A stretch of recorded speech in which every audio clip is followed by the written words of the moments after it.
Herkes yaptığı bu son kahpelikle bizi durduracağını sandı. Lakin şimdi tüm kuvvetimizle gazap olup üzerine yağacağız. Bu gece emrim üzerine Hanlı Pazar'da toy kurulacak. Tüm oba beylerine cenk vaktinin geldiğini bildireceğim. Hepsine vazifelerini vereceğim. Artuk Bey, buyur bey. Sadece alplerimiz değil, geride kalan herkes cenk vaziyetine geçsin.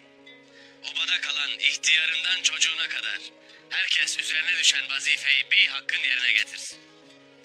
Sen de bizzat başlarında ol. Buyruk senindir beyim. Nihayet o kaleyi başlarına yıkacı beyim. Atlarımız deli taylar gibindir. Eşinip dururlar. Gazaya da, fethiye de, şehit olmaya da hazırdırlar evelallah. Eyvallah. Evvela kalenin girişine ve çıkışına mani olacağız. Alplerimiz Nikea yolunu ve kalenin kapılarını tutacaklar. Dumru, sen Alplerle birlikte şark kapısını tutasın. Abdurrahman, sen Alplerle birlikte Nikea yolunu tutasın. Günkut, sen Alplerle birlikte garp kapısını tutasın. Orada pusuya yatasınız. Kalenin dışarıyla olan temasına asla müsaade etmeyesiniz. Buyurun senindir beyim.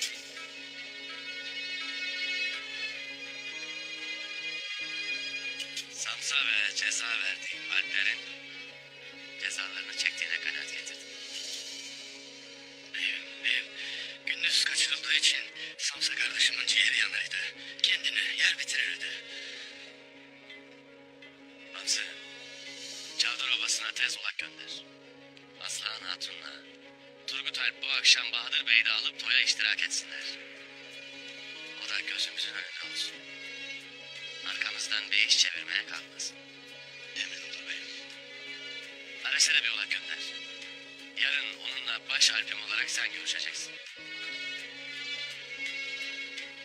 Cenk geleneği üzere kaleyi teslim etmesini sen isteyeceksin. Buyruk senindir beyim. Buyruk senindir.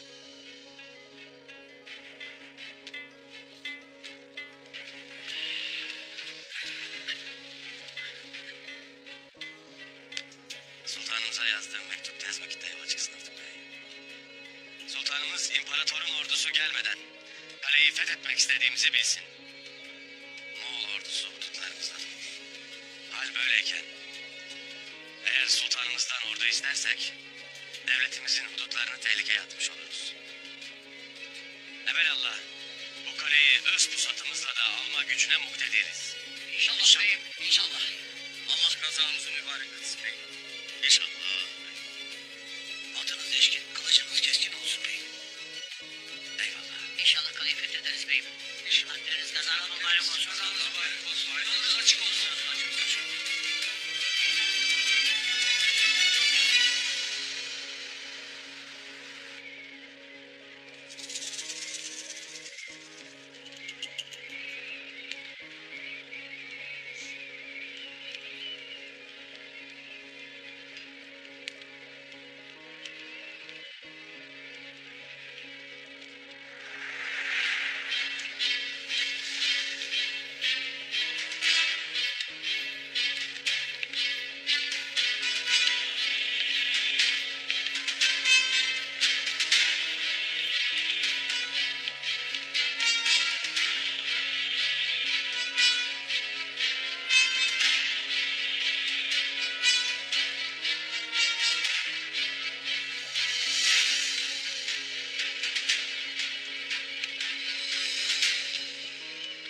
Nasıl olur da bir adam tek başına kaleme girer?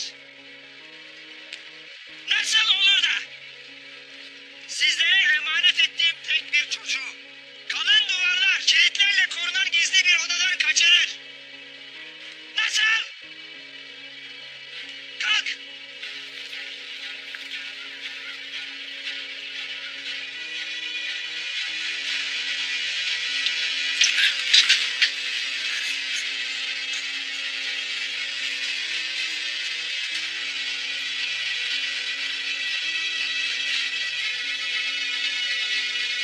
Bunlar gibi beceriksiz komutanların hatasının bedelini cesur, kahraman askerlerin canlarıyla ödedi.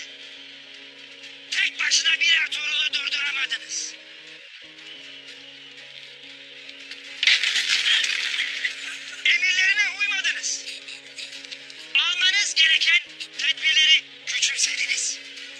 Şimdi sizin yüzünüzden bu surların gerisine çekilmek zorunda kaldık. Ve topraklarımızı bu kalenin içinde saklanarak koruyacağız.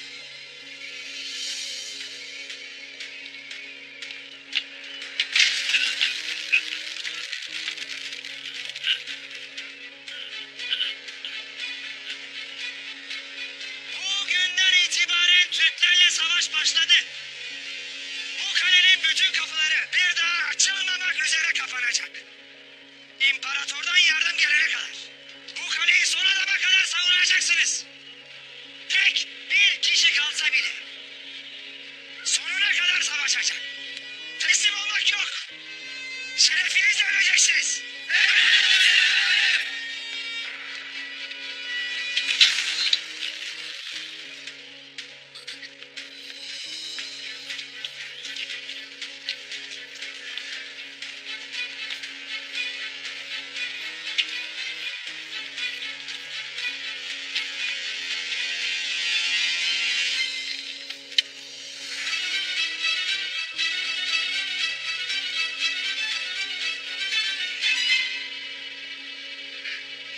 Kostas!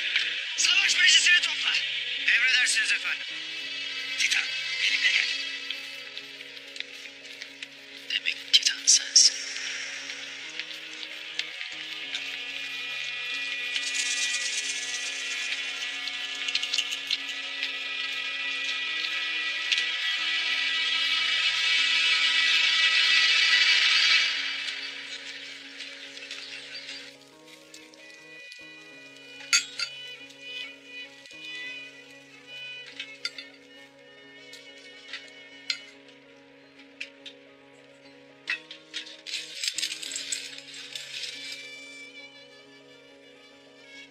Özledin mi kardeşim beni? Ben de seni özledim. Düşmanımızın yüzünü patlatıp geldim.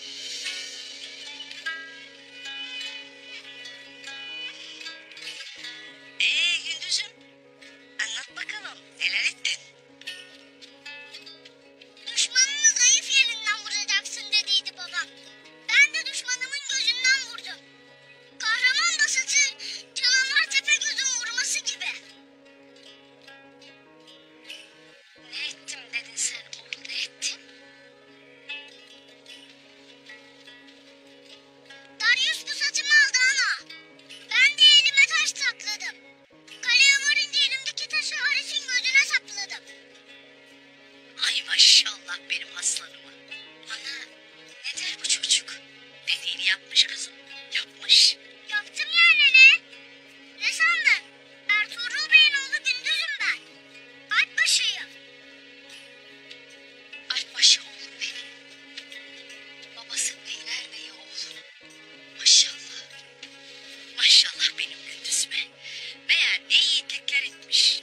Ben daha ne yiğitlikler ederdim de pusatımı aldılar nene. Ya korktular tabii. Bu satın olsa neler edeceğini bildiler demek. Maşallah. Gündüz'üm benim.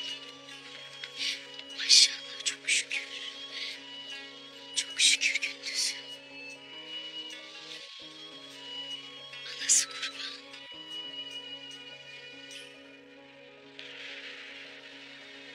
Ertuğrul ilk olarak kalenin kapılarını ve Nike'ye giden yolları tutacaktır.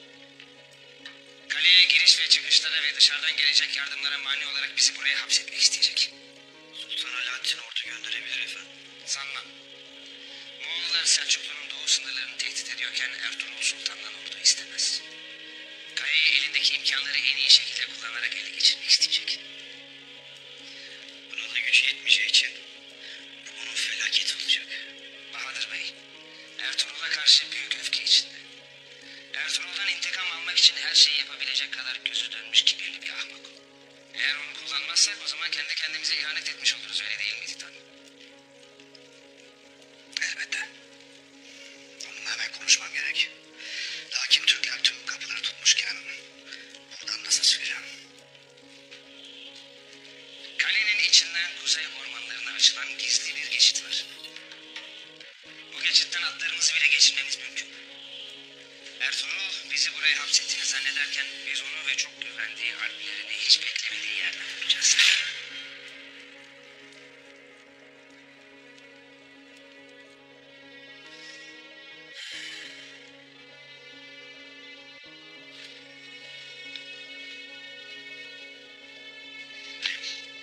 Samsa ve diğer alpleri getirdim beyim. Gelsinler Lamsa.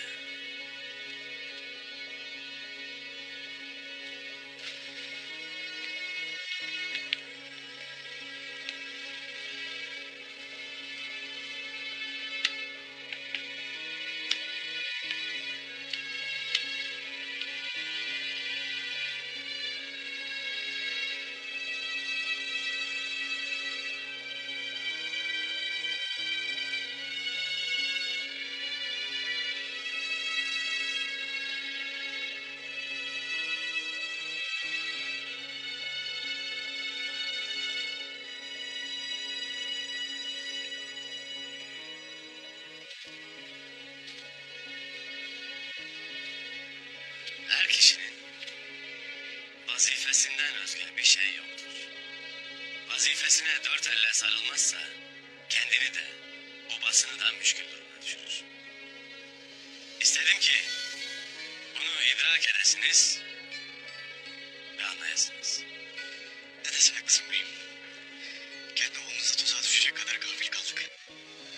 Vazifemizin ehemmiyetini başımıza musibet gelince anladık beyim. Her şerde bir hayır vardır sansa. Bu şerde gafil uyuyan gözlerin açılmasına vesile olur inşallah. Şimdi Bamsa size pusatlarınızı versin.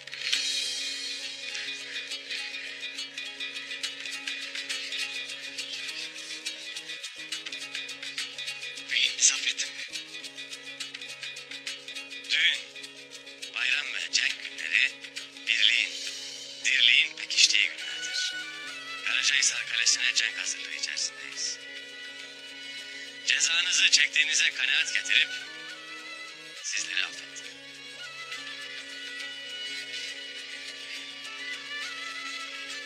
Allah senden razı olsun beyim.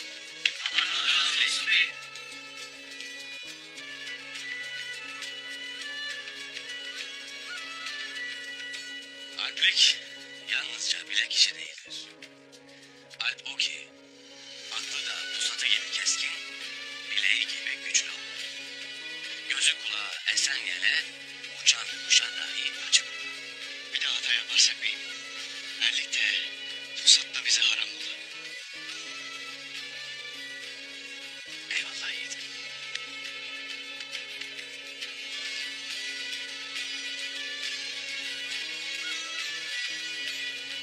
Allah seni başımızdan eksik etmesin beyim. Hayır hayır.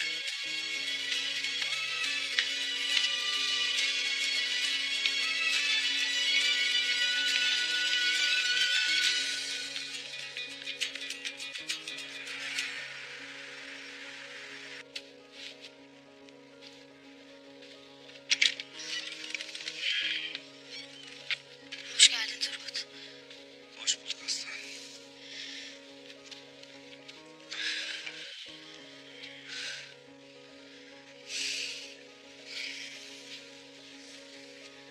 Turgut.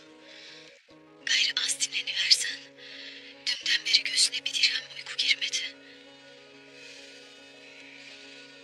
Aklım fikrim Ertuğrul Bey'imle gündüzde. Yanında değilim diye içim yer durur. Onlardan hayırlı haber gelmeden uyku bana haram aslan.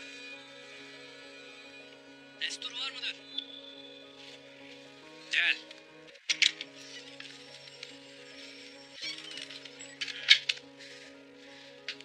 Kaya obasından bir ulak geldi Turgut Alpbaşım.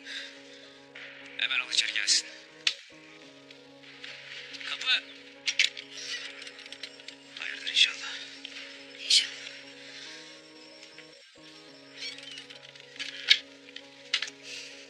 Ertuğrul Bey haber gönderdi Turgut Alpbaşım. Beyim gündüz arasından sağ salim kurtarıp obaya getirdi. Allah şükürler olsun. Çok şükür yarabbim. Ertuğrul Bey'im bu gece Hanlı Pazar'da Oğuz beyleriyle Cekto'yu toplayacak. Sizi ve Bahadır Bey'i de çağırdı. Eyvallah yeğenim. Şimdi var git. Ertuğrul Bey'imize selamlarımızı söyle. Akşam Bahadır Bey'le beraber Hanlı Pazar'da olacağız. Eyvallah Turgut Alpbaşım.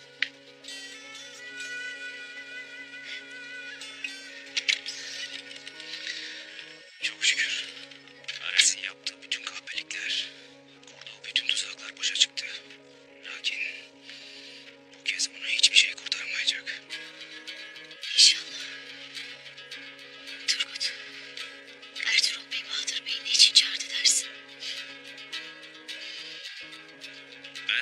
babasının alpleriyle beraber cenge gittiğinde Bahadır Bey'in meydanı boş bulup bir kötülük etmesini istemez belli ki.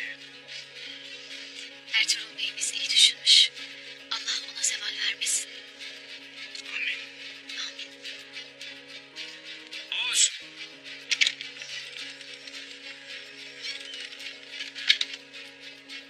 Şimdi git.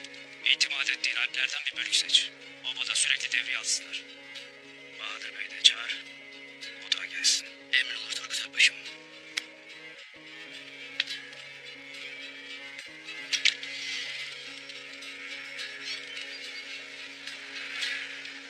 Akşam Oğuz beylerine Hanlı Pazar'da cenk toyu vereceğim. Biz cenk yerinde çaba sarf ederken siz de burada hazırlıklara başlayasınız. Buyruk senin oğul. Gerekirse bütün bacıları toplar, hazırlığa koyuluruz. Et için yeterince sürümüz vardır beyim. Beyzer içinde Kilimhane'deki bacılar 2 misli arttırırız. Eyvallah. Artuk Bey pusat yapımıyla ilgilenecek. Yiyecek, içecek, merhem, bez, bu gibi şeylerden siz mesulsünüz. Bir elinizde pusatlarınız da olsun. Biz gittikten sonra obayı siz koruyacaksınız. Evelallah oğul. Gözün arkada kalmasın. Evelallah beyim. Destur var mıdır beyim? Gel hele Gündüz.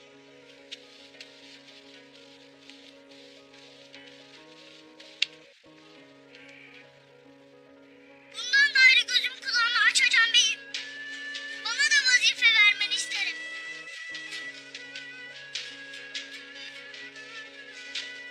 Gözünü kulağını açacaksın da evvela diline hakim olman gerek aslanım. Hele de mühim bir sırsa.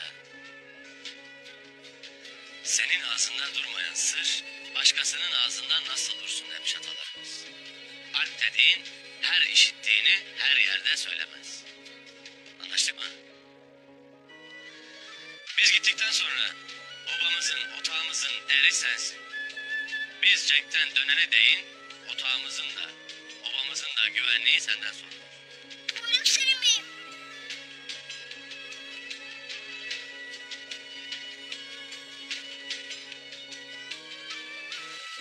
Baba, Mariye bana çok yardımcı oldu.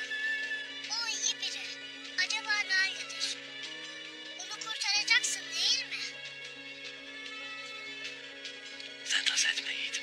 Kurtaracağım.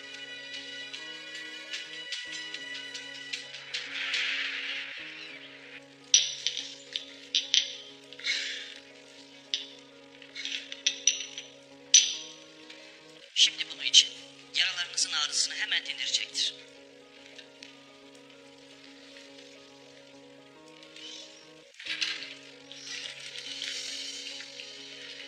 Elindekileri bırak, çık dışarı.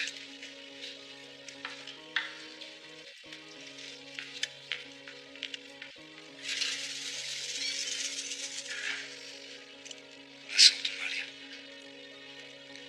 İyiyim. Biraz yaram acıyor ama ilaçlar dindiriyor. Nasıl oldu bu? Nasıl yaptılar bunu sana? Çok üzgünüm efendim. Emanetinizi o barbarlardan koruyamadım.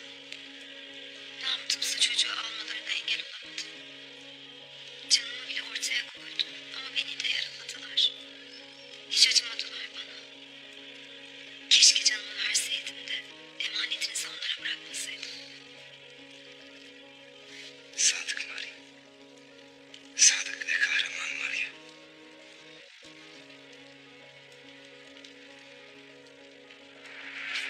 Üzme kendini.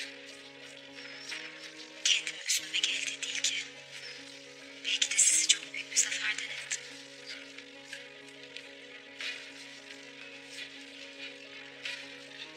Zafer benim için sonucu kaçınılmaz bir şey var ya. Sadece zamanı gecikir. Şimdi bu ilacı iç. İç, ağrıların geçsin de ayakla. Zaferi kazandığımda Ertuğrul ve Türkleri beraber ayaklarımız altında çiğneyeceğiz.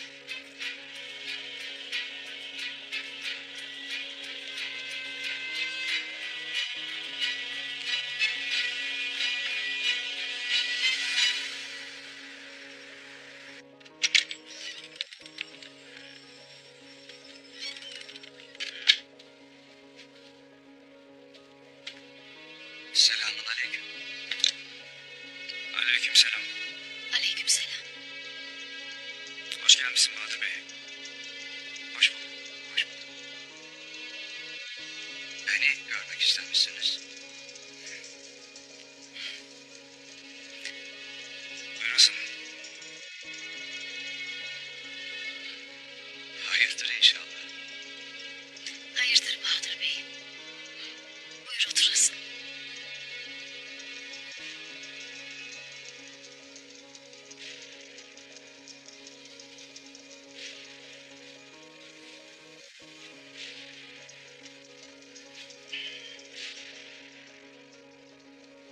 Diyesiniz hele.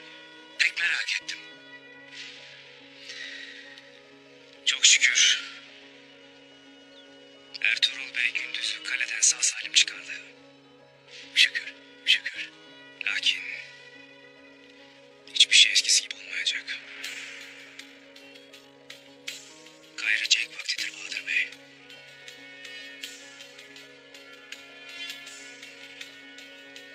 Ertuğrul Bey doğru karar vermiştir. Böyle bir kalleşliğe misliyle mukabele edilmelidir. Biz de seni bu sebepten çağırdık Bahadır Bey. Hayrola? Ertuğrul Bey bu akşam Hanlı Pazar'da Cenk için Oğuz Beylerini toplayacak. Çetin bir cenk bizi bekler Bahadır Bey. Ertuğrul Bey Cenk oyunda seni de görmek ister.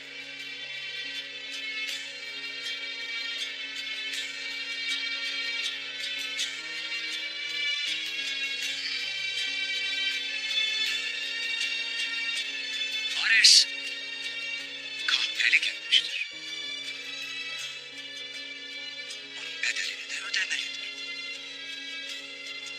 Böyle bir cenkte bize yakışan elbette devletimizin de Ertuğrul Bey'in de yanında durmaktır. Bu sebepten Ertuğrul Bey'in davet ettiği cenk toyuna icabet etmek benim için bir şereftir. Eyvallah Bahadır Bey. Eyvallah.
Ejder şövalyeleri doyurup dirençlerini arttırmak için altın gerekli.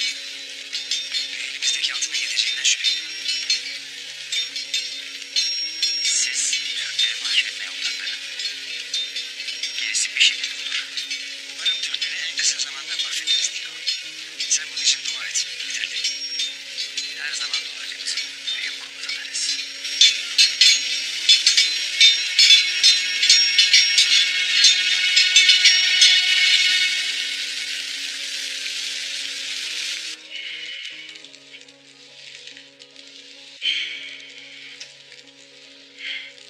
Bahadır Bey geldi beyim.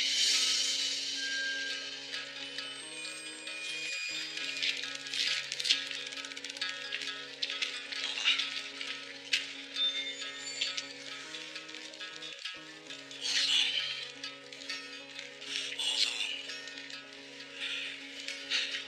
Nasılsın? İyi misin ha? Yaran nasıl? İyiyim baba. Beni bağışla.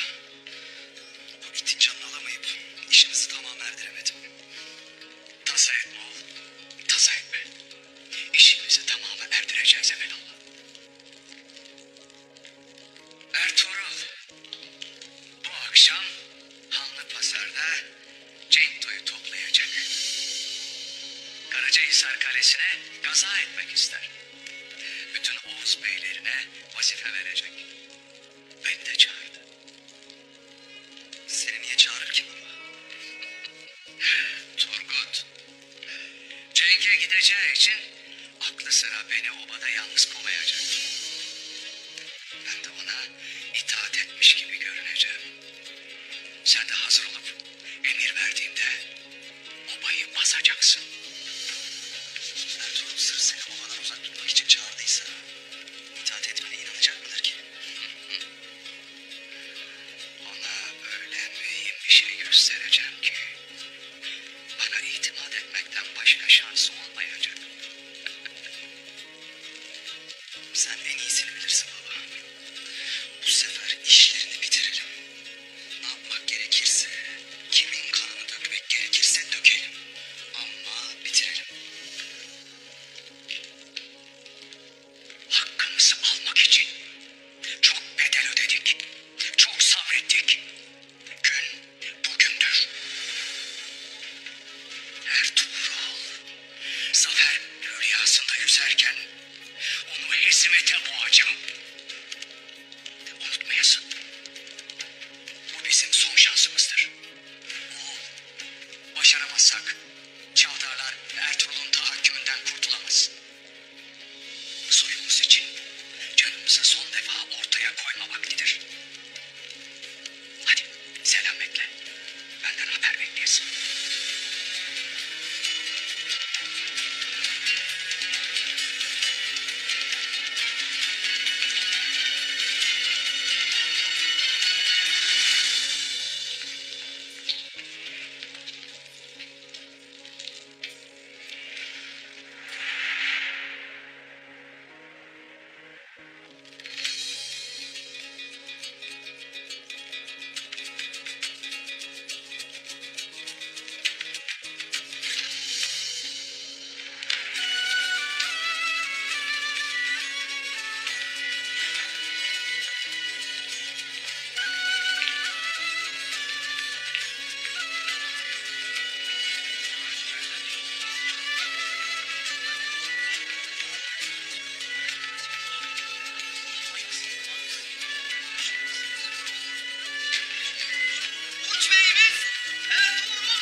gece olduran, gönüllerimizi imanla dolduran Yüce Allah'ın 99 adı.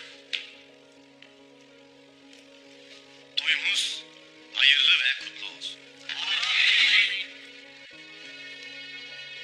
Kefere başının enini basıp evladını sağ salim kurtarmışsın beyim. Çok şükür.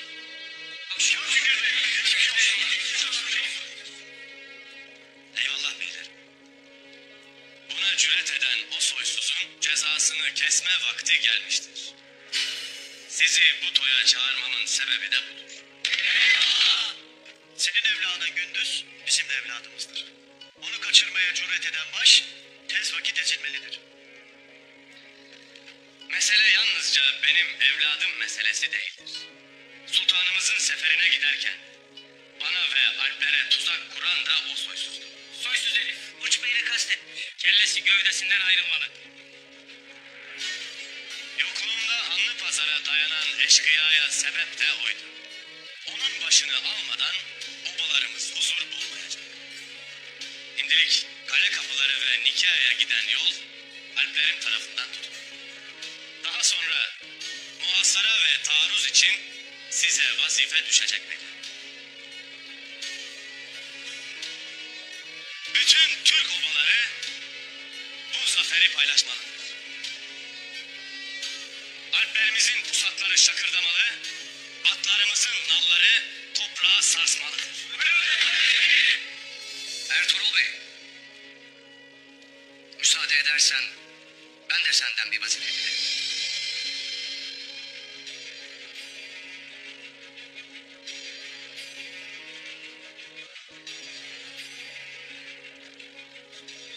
Buyur Bahadır Bey. Sultanımızın ordusuyla nice kaleleri aldığım malumdur. Kale fethetmek öyle muhasara ve taarruzla olmaz. Ya ne yapacağız? Büyük mancınıklar yapacağız Ertuğrul Bey.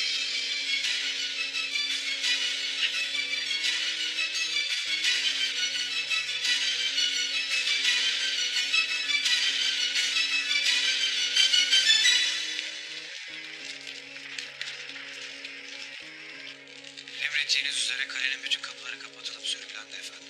Surlara da büyük yaylarla yağ kazanları kurulacak. Kalenin içinde vaziyet nasıl Kostas? İyi efendim. Ahalinin tedirgin olmaması için ayinler, cesaret verici gösteriler falan düzenleyin. Emredersiniz efendim. Yalnız bir sorunumuz var. Nedir Kostas? Savaş uzun süre devam ederse kalenin içindeki yiyecekler yetmeyebilir efendim. Hiç merak etme Kostas. Bu savaş işte uzun sürmeyecek. İlk hamlemde Türkleri püskürtüp mahvedeceğim. Gel.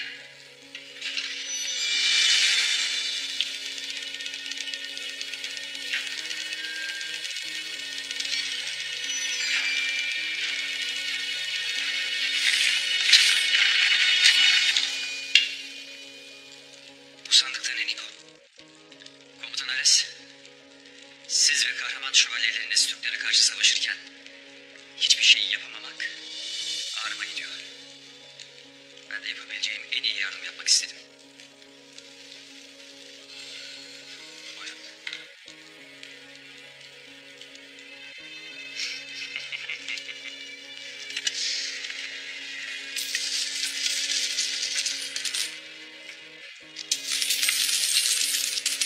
Bir sandık altına.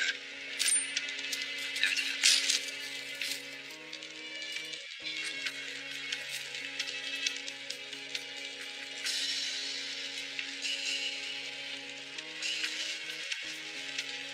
İçeriden gelirken yanımda getirmişim lazım olur diye. Bundan daha fazla lazım olacağı bir gün olamaz sanırım. Kutsal İmparatorluğumuz bu soylu davranışını asla unutmayacak Niko. Senin gibi fedakarlar sayesinde çok kısa zamanda Türkleri topraklarımızdan alacağız. Kostas. Sandığın mahzene götür. Emredersin efendim. Titan. Sen de görevini gayet iyi biliyorsun. seni bulur. Davi protokolümüzü korusun.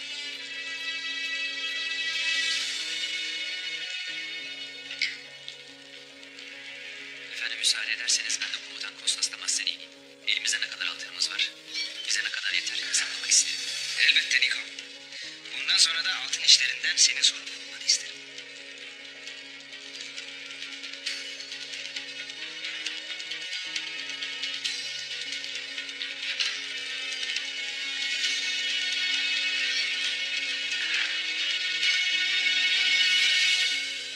Mancınıkları nasıl yapacağız Bahadır Bey?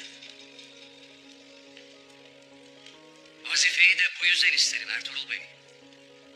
Mancınık yapmasını da, kullanmasını da evelallah iyi bilir. Senin yapacağın mancınıklar Karacahisar surları için kafi gelecek mi Bahadır Bey?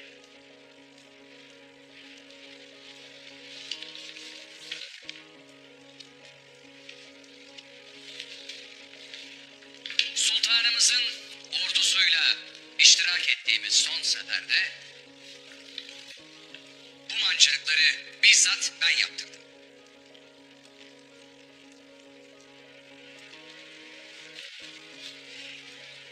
Bunlar 10 kantar taş fırlatma kuvvetindedir.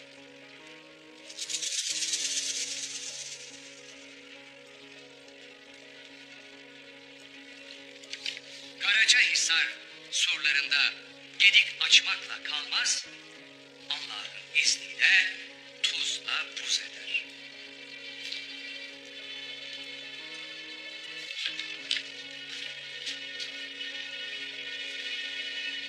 Buyurasın Ertuğrul Bey. Bunları tetkik etmen için sana getirdim. Buyruk verirsen alplerimle birlikte bu mancınıkları hemen yapmaya başlarım. Kefereler bizden böyle bir şey beklemezler. Lakin bir sabah uyandıklarında bu canavar gibi mancınıkları görünce dehşete kapılacaklardır.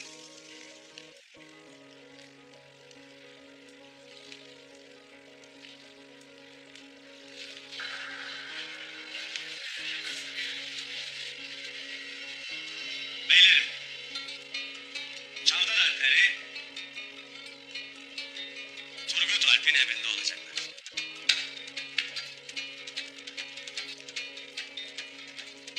Nikah yolunu tutup kaleye dışarıdan gelecek yardımları bertaraf edecekler. Kargınlar, Döğerler, Dodurgalar, Yasırlar, Turgut Alp'in destek birlikleri olacaklar.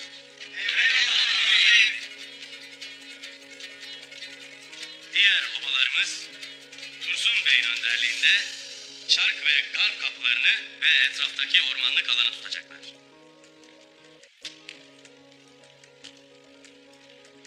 Sen de Alplerinle mancınık yapımına başlayasın Bahadır Bey. Vazifen budur. Surlarda gedik açıldığında taarruz başlayacak. O vakit diğer obaların alpleri de Kayı Obası'nın alpleriyle birlikte bu taarruza katılacaklar.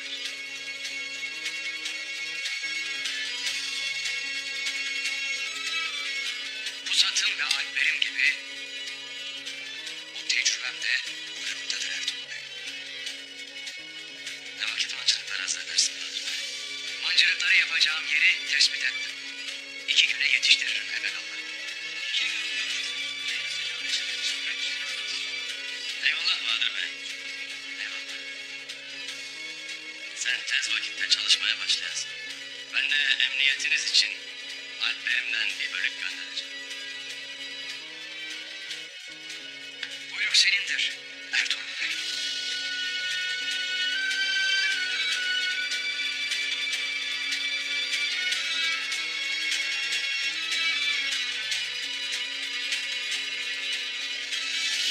Kutlu Türk beyleri. Bu kazayla yalnızca Karacahisar'ın fetih yolunu açmış olmayacağız. Nikea'nın ve dahi Konstantiniye'nin fetih yolunu da açmış olacağız. Eğer oraları fethetmek bize nasip olmasa dahi inanırım ki neslimizden bir kahraman gelip inanmış ordusuyla Konstantiniye'nin surlarına dayanıp şanlı İslam sancağını o surlara dikecektir. Gayemiz Allah'ın adaletini yeryüzüne hakim kılmaktır. Karacahisar, Nikea, Konstantiniye bize dar gelir. Hedefimiz Kızıl Elma'dır. Yani güneşin doğduğu yerden battığı yere kadar olan tüm cihandır. Gaza bizim, gayret bizim, zafer Allah'ın.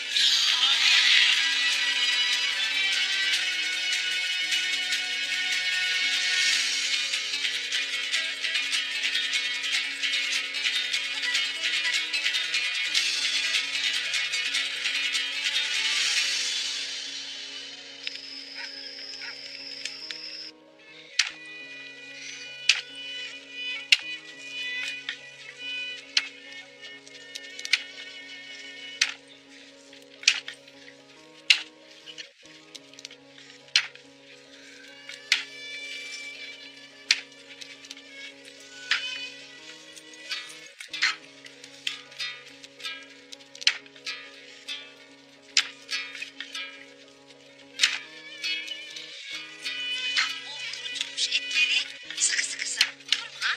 Sen ne dersen Haymana?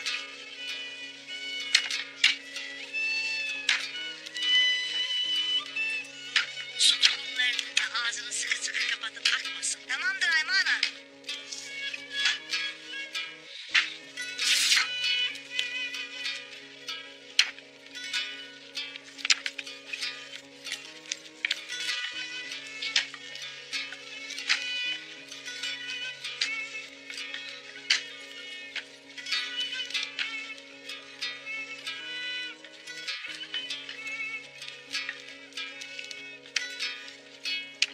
Kızım, merhemden fazla fazla yapın ki yaralılarımız olursa bolca sürsünler, iyileşirler.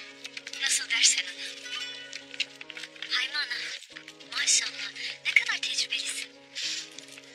Kızım, benim oğlum gibi adam da, erim de birer gazi beyiydi. Ben cenklerin içinde büyüdüm. Her daim bacılara baş idim. Bir cenge hazırlık nasıl edilir iyi bilirim. Haymana, bacıların başı ne demek? Kadınların komutanı mıydın?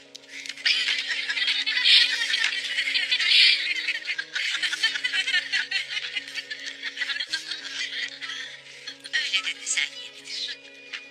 Bak anlatayım kızım. Bir keresinde Süleyman Şah'ımı yine böyle bir cenge uğurlamıştım. Sonradan öğrendik ki düşman obamızı da sarmış. Ya ne yaptınız Haymana? Ne mi yaptık? Ah kızım. Obada er az, hatun çok. Bütün bacıları topladım. Hepimiz pusatlarımızla puslandık. Düşman bizi kolay lokma bellemiş. Lakin bilmezler ki biz Türk hatunuyuz. Bizim bir elimiz işte, bir elimiz pusattadır. Obayı bastıklarında onları perişan ettik. Süleyman Şah'ın düşman üstünden zaferle döndüğünde obasında da bacılarının zaferini gördü. Bir oldu ya.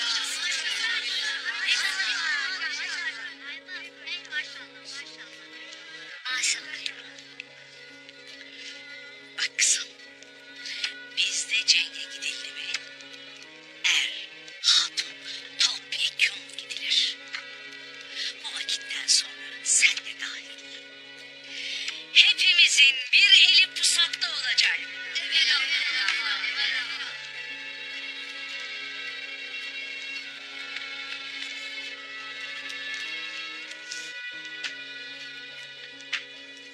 Gündüzüm, sen ne edersin öyle? Ok yaparım nene, az kaldı.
mancınık işini Bahadır'ın kendisine itimat ettiğim için değil. İşi bildiği için ona havale ettim Turgut. Toyda da dediğim gibi hem güvenliklerini sağlamak hem de gözlerini üzerlerinden ayırmamaları için bizim alplerimizden bir bölük göndereceğim. Başlarında da Samsı olacak. Eyvallah beyim. Sen doğru söylüyorsun. Hem Bahadır'ın mancınık yapımındaki mahareti işimize yarayacak hem de Çavdar Obası'ndan uzak tutmuş olacağız. Samsa ve Alpler onları gözlerinin önünden ayırmayacaklardır. Her adımlarını takip edeceklerdir. Aslan Hatun, biz cenge gittiğimiz vakit obadaki güvenliği sen sağlayacaksın. Alplerin çoğu Turgut Alp'le birlikte cenge gelecek. Sen de gözünü Karaca Hatun'dan ayırmayasın. Çok sevindir beyim. Gereğini yapacağım. Eyvallah.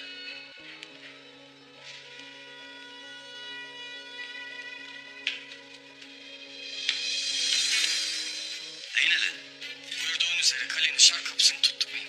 Ares bütün kapıları kapattırmış. Herhangi bir giriş çıkışa karşı alplerimiz teyakkuzda beklemekteler. Eyvallah. Biz de kar kapısını tuttuk beyim. Buyurduğun üzere 2 ay yolu tuttuk beyim. Alplerimiz yolun her iki tarafına dağılıp pusuladılar. Ey maşallah. İyi o vakit. Gece gündüz sizden malumat isterim alpler. Hamza, sen de gün doğar doğmaz kaleye gidip Ares'ten kaleyi teslim isteyeceksin.